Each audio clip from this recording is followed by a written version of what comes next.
We would open the coffin long enough every few days to give him water and food and change his diaper and then seal it back up again. The fuck is that? Why wouldn't you just talk? He was talking. He was talking. These people would talk and still be tortured. Yes, that was the issue. And listen, I told Abu Zubaydah right after we caught him, I said, I am the nicest guy that you're going to meet in this experience. I said, my colleagues, they're not nice like I am. So if you only do one thing, it's that you have to cooperate. You have to answer their questions. And he said, you seem like a nice man, but you're the enemy, and I'll never cooperate. I said, well, suit yourself. Then when the CIA plane came in to take him, he was petrified, crying. 3 FBI agents and I carried his gurney out to the plane. I was carrying the gurney with one hand and holding his hand with the other. And he was bawling. And we put him on the plane. We tied him down on the luggage rack at the back of the plane. And I leaned over and I said, remember, you have to cooperate. And he smiled at me and I said, good luck. And then took off. Well, then he ends up a week later at the secret site. And he was very, very severely wounded during the capture. And so they allowed him 6 weeks to... Spanish won't even let us fly over Spanish territory on our way to Iran. Good for them. That's the right thing to do. I wouldn't be surprised if other countries soon follow. Like Ireland, for example, maybe even Italy.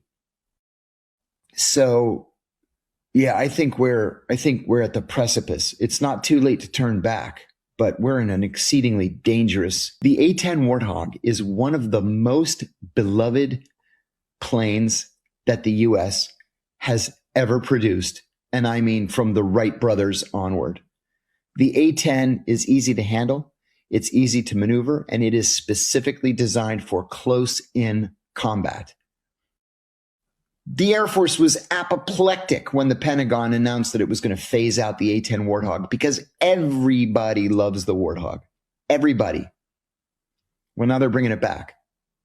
And they're bringing it back because it is effective against Iranian fast boats. You know, the United States historically has had real trouble defending against Iranian fast boats in the Strait of Hormuz. The fast boats are run by the IRGC.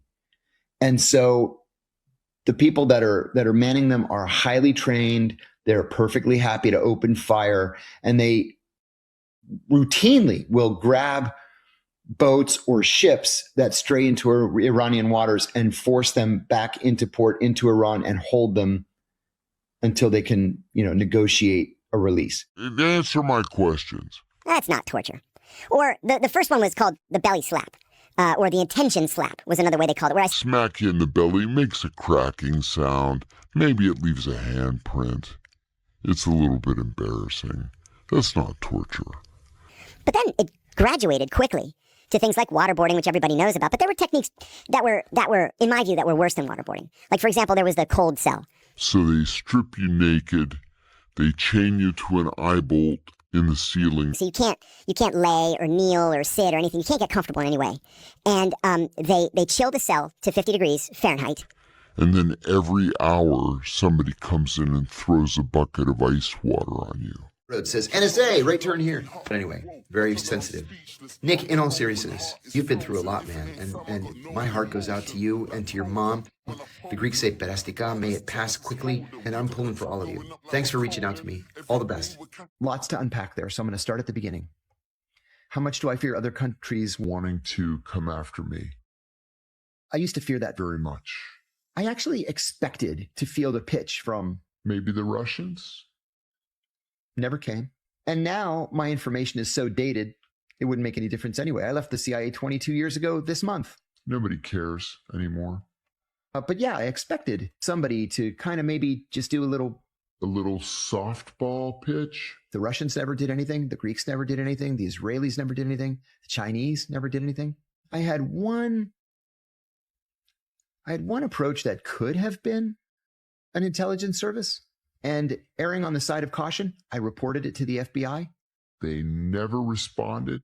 And this was years ago. This was like 4 years ago. They never responded to me, which then tells me that they either don't care or that they investigated it and there was nothing to it. So If they don't care, then I don't care. when I wrote my first book, The Reluctant Spy, My Secret Life in the CIA's War on Terror, it took me 9 months to write that book. And that's normally about what it takes me to write a book. It took me 9 months to write a book. It took me 22 months. to get the book cleared by the CIA's Publications Review Board. Granted, they were Especially hostile to me in the immediate aftermath of my whistleblowing. But in the end, they took 90 pages. out of that book 90 pages. There was a lot that I wanted to tell that I was not, Able to tell. and there was a lot of Silly stuff. like, for example, I'm not allowed to say where my last tour was. I left headquarters. I had been the executive assistant to the CIA's deputy director for operations. And then I went to my final operational tour. Well, all you have to do is look at the State Department's diplomatic list. That's all you have to do. And you say, oh, John Kiriakou. John Kiriakou was assigned to the United Nations in New York. That's what the list says. I'm not allowed to say that I was assigned to the United Nations in New York. I'm not allowed to say that I was assigned to the United Nations Security Council as an aide to Ambassador John Negroponte. Just get his wounds to heal.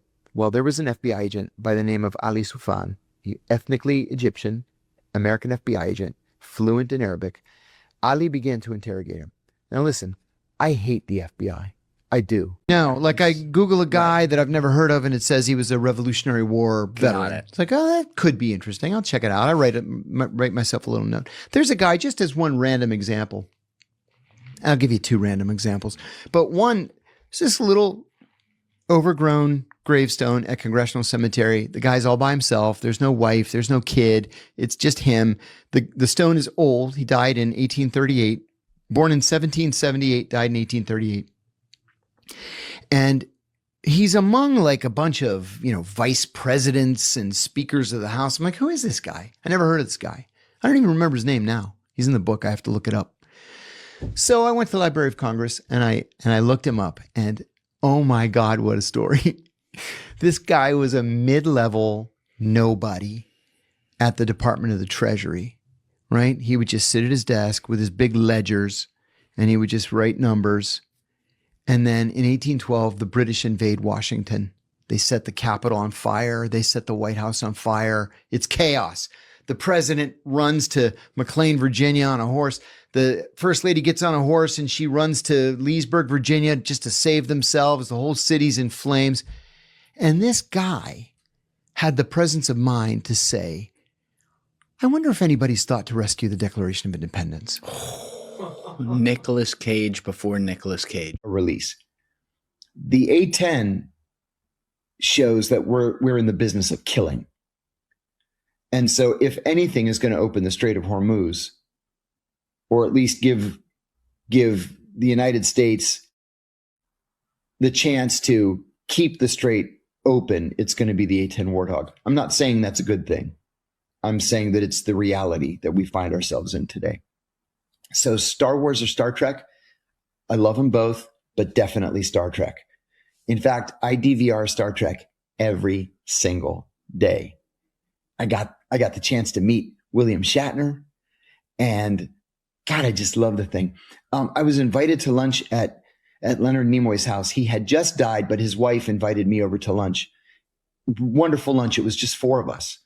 And it took all my energy not to talk about Star Trek. She wanted to talk about civil rights, which is great, Mrs. Nimoy. But man, I wish Leonard had been alive. I would love to have, told him live long and prosper in another life, maybe. I have always been a glass half full kind of guy. But we killed people with that technique. The Justice Department never said we could kill people. And when we would How many kill people them, died with it? At least 2 with that technique that Just the from agency had hypothermia? admitted to from hypothermia.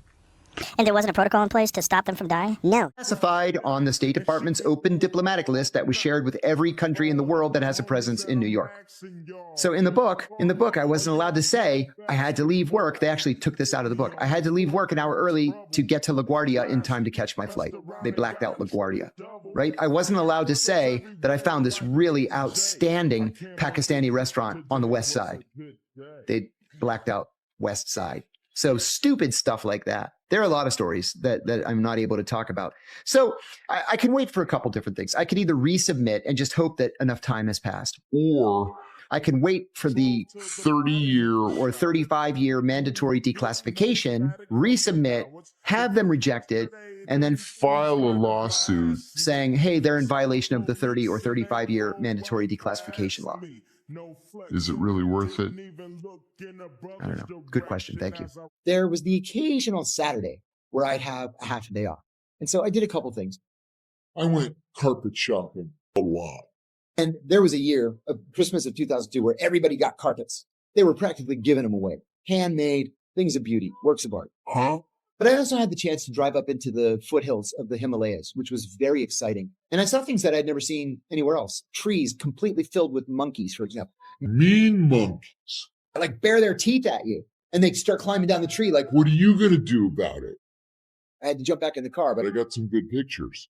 or wild boars. I'd never seen a wild boar before. And at night, they'll run down into the city. People hit them in their cars all the time. He totally demolished the car. It's not even like hitting a deer It's like hitting a cow. that's running at you at full speed. Very strange. That was pretty much it.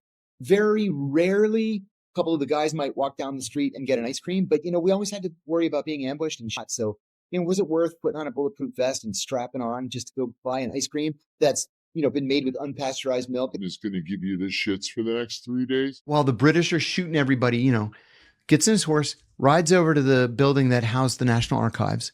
There's the Declaration of Independence, the Constitution, the Bill of Rights, and George Washington's military commission. And he rolls them up into a sheet, tucks them under his arm, and he rides out to Loudoun County, Virginia, and puts them in the rafters of a friend's barn for 3 years.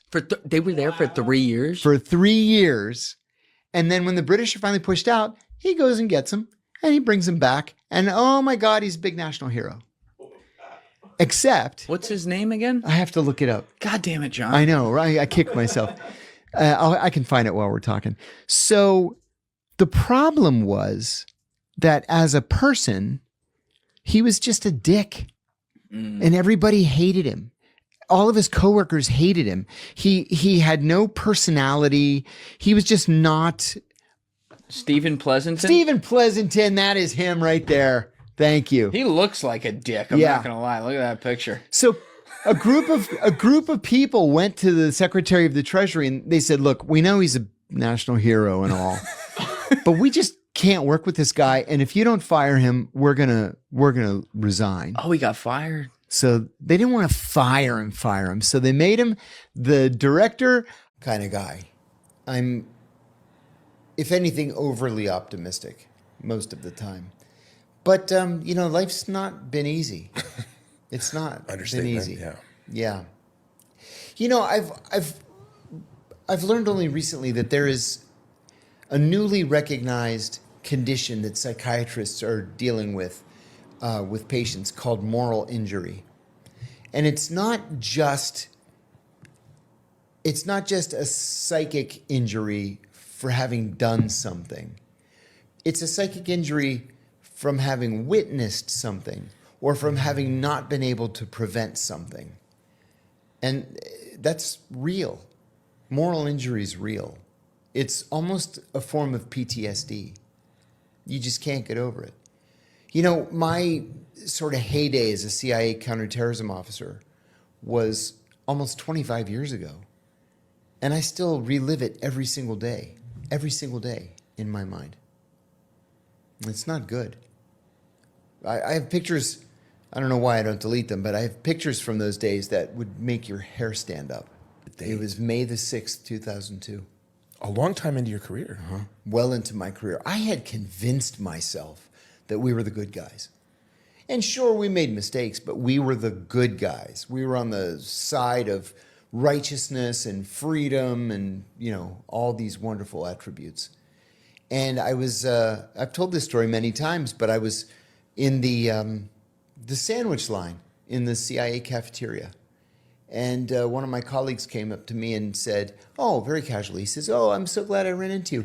Would you like to be certified in the use of enhanced interrogation techniques?